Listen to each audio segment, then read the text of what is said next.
As The Hobbit: Battle of the Five Armies hits theaters, it ends an entertainment series that was decades in the making. But a new book, The Hobbit Party, points out that entertainment is just a part of these Middle-earth movies and the J.R.R. Tolkien books they're based on.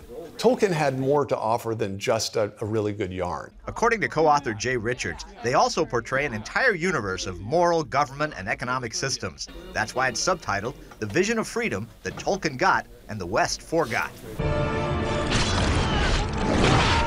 The evil, power-crazed Sauron came out of Tolkien's experience of witnessing the brutalities of fascism and Nazism in World War II and the communist cruelty that followed. There's a theme throughout The Lord of the Rings of a concern for the centralization of power. I mean, the ring itself, the ring of power, that the good guys spend the entire story trying to get rid of, not trying to gain, this power to dominate the will of others. While World War I vet Tolkien hated the senseless slaughter of war, he loved liberty even more, so his heroes constantly fought for it in The Lord of the Rings.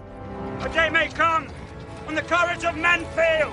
The good guys in The Lord of the Rings and The Hobbit, they recognize that sometimes you need to fight, you need to be willing to die, and the cause, in every case, that they're willing to die for is freedom. Tolkien said he was a hobbit in all but height, and the Shire where hobbits lived reflected not only his idyllic childhood hometown, but the way he thought society should run, a place of almost no laws and only a tiny bit of government.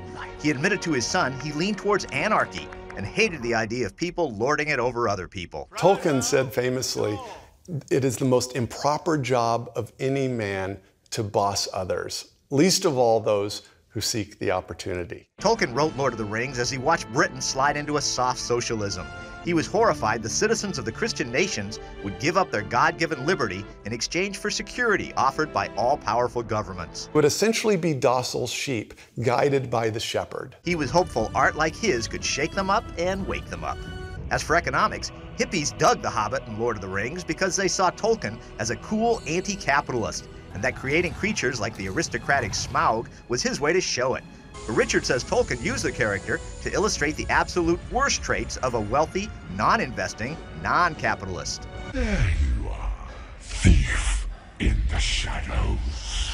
Who sits atop literally a pile of gold that belongs to other people. This is not a critique of the capitalist or the entrepreneur. This is the critique of the miser who hoards his wealth rather than putting it at risk. That's what enterprise is about. Tolkien portrayed prosperous worlds of robust capitalism and free trade at the end of both books. A widening trade, not just between different sort of human populations or different cities, but actually interspecies trade between hobbits and dwarves and elves and men. Gardener Sam personifies the world working at its best as he creates wealth with his hands and the future with his wife. Puts together both our economic activity as creatures made as stewards in the image of God, to steward and to till and to keep the garden, and also to multiply, to have children. The deeply Christian Tolkien intentionally used humble hobbits as heroes, a way to show that even the least of us deeply matters and can change our world for the better. It only occurred to someone who had this vision that the creator of the universe could become incarnate as a man born of a woman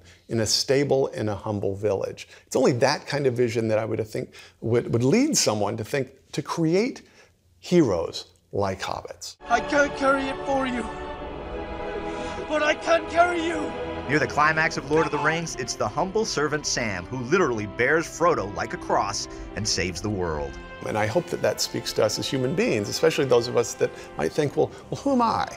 What important position am I playing? Well, take some inspiration from Frodo and from Sam.